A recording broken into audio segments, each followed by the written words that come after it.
So while I was watching TikTok, I was triggered. And then I started hearing people saying, "Who the fuck does this bitch think she is?" Just based on my thoughts. I was watching this TikTok here.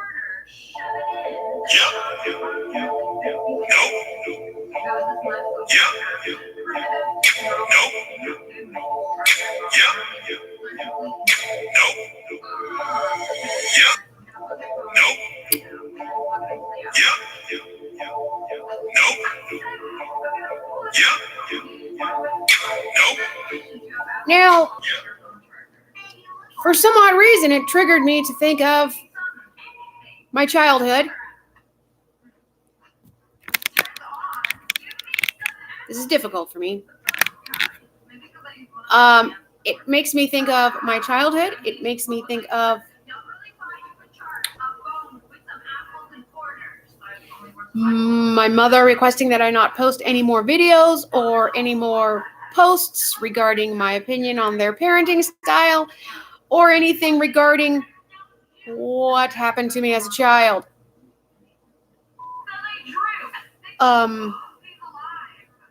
It just triggered me. Like, I'm sitting here watching this, and these women are empowered, and they're not seeing themselves as victims. They are seeing themselves as survivors, and they came out on top, and they sought justice, and they received justice, and people tried to influence them to keep their mouths shut.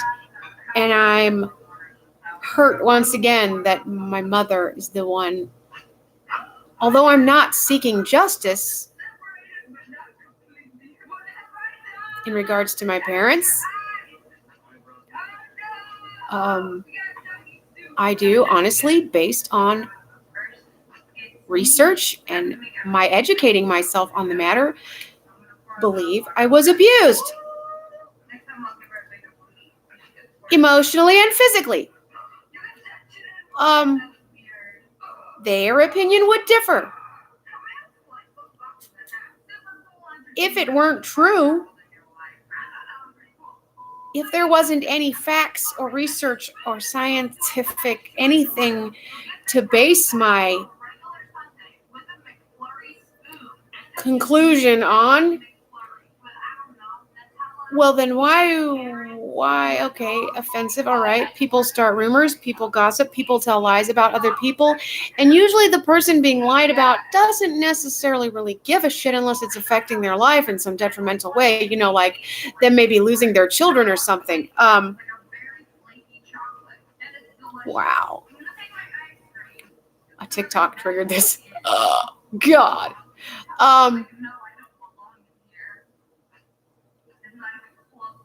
Every time I think to myself, my mom doesn't want me to post anything about any of my family.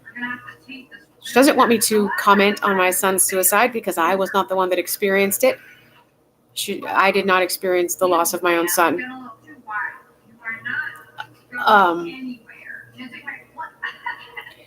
Well, Mom, you were divorced from my father, so you never had a right to comment on his suicide because you didn't experience it.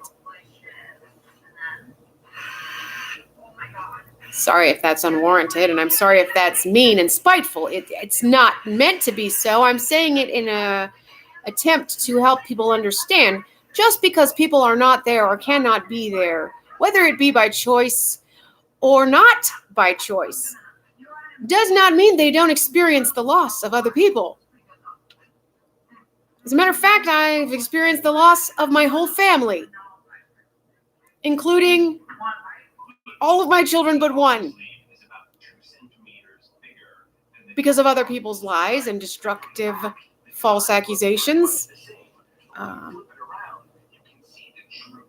I've never made any false accusations about my parents.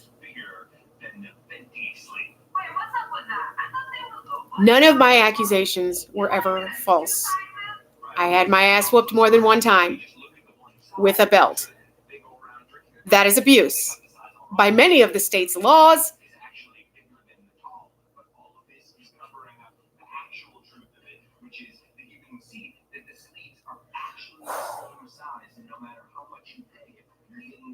I don't seek justice. I just want people to understand what they did and how it affected me. That's all. Instead, I'm abused even further with rejection, minimizing. You're blaming the victim for speaking up and providing facts, fact-based information that supports her case. And even further supports the case that my son was emotionally neglected.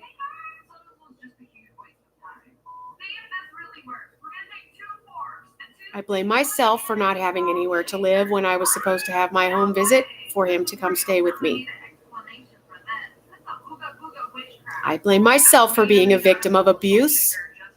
I blame myself for not teaching myself how to stand up for myself, despite what I was taught as a child, and that is if someone hurts you bad enough, you will comply.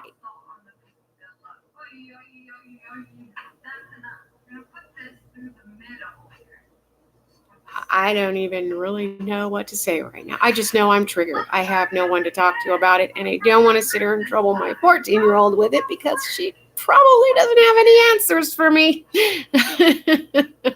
And who do I discuss this with? How do I process it in a healthy way alone? How do I do that? That's what therapists and counselors are for. I don't trust them anymore.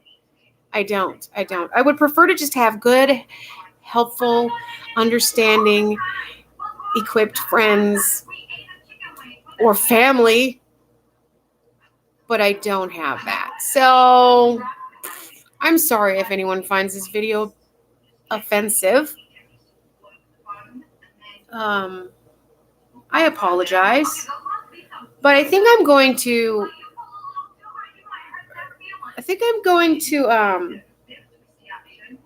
give me just 1 second here.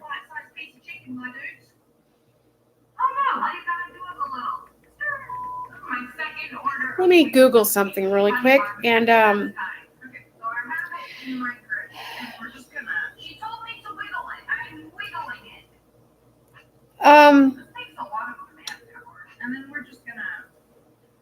Ministry of Social Development. Okay. The state of research on the effects of physical punishment. Long considered an effective and even necessary means of socializing children, physical punishment has been revealed to be a predictor of a wide range of negative developmental outcomes. The extent of agreement in the research literature on this issue is unusual in the social sciences. Physical punishment is associated with increased child aggression, antisocial behavior, lower intellectual achievement, poor quality of parent-child relationships, mental health problems such as depression, and diminished moral internalization. The evidence about whether physical punishment results in short-term compliance is mixed, with some studies showing effectiveness in achieving this and others not. Short-term compliance can, however, be achieved as effectively without using physical punishment. Physical punishment has negative effects on child outcomes, especially if it is harsh, regardless of culture. When punishment use is normative in a culture, the effects are slightly less negative. Research findings support ongoing efforts to help parents use more positive methods of parenting and the removal of a defense in law for the use of physical punishment against children.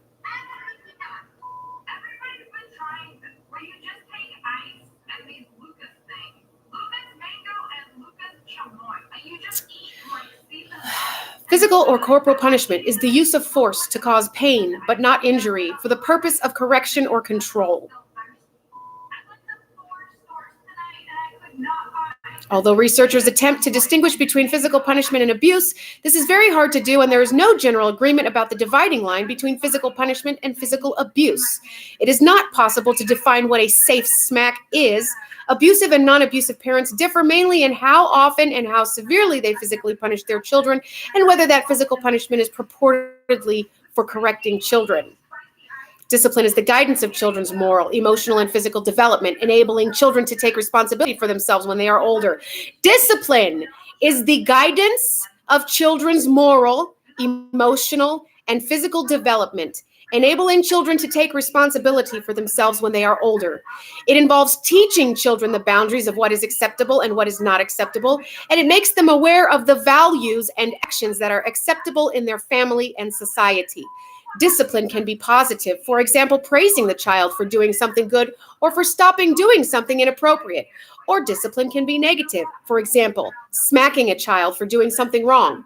Positive positive discipline normally involves helping children to understand why certain behavior is unacceptable and other behavior is acceptable. Negative discipline focuses on doing what you are told in order to avoid something unpleasant. A distinction is often made between power assertive and inductive discipline.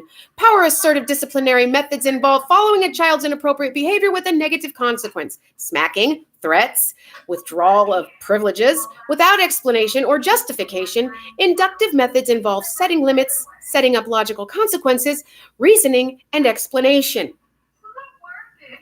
Why am I so wrong for presenting these facts? Not once have I said, or has anyone in this article stated, that my family was void of love, but it does state that my family's choice of discipline was unnecessary, ineffective, and therefore inappropriate and abusive. I rest my case. I have to try to get over this so I can go to bed. I will not be silenced. I've done nothing wrong. I'm being rejected. My children's opinion of me, my family's opinions of me, my siblings' opinions of me are being greatly affected by a woman who refuses to accept that what she allowed to happen to me, what she did to me, was abuse. You cannot end the cycle until you accept and take accountability for the things you've done. I have taken accountability for the things I have done. I've bettered myself. I'm as good of a parent as I can possibly be. I don't hit my child. I do my best not to be abusive verbally or emotionally to my child. I'm not perfect. I'm still learning. We're still growing. We had an upset yesterday, but we got through it. I did make a few wrong decisions, but I recognized them. I sat down and I problem solved. I held my child as I thought in my head the better way to handle it next time. There's a huge difference between me and my mother. And if anyone's going to stop the cycle, it's going to be me. I might be 4 children a day late and 4 children late. 4 children short. A day late and 4 children short. And I apologize to my other children for failing you.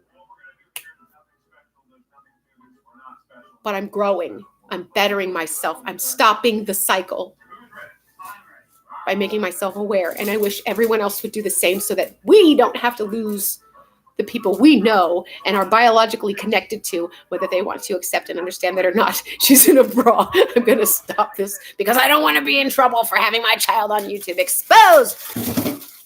Thank you for watching. Like, share. Please feel free to comment. If you have anything helpful to share with me, post it down below. I appreciate any help I can get. Thank you. Have a lovely night. And thank you, dear, for covering yourself. You're welcome, even though my nipples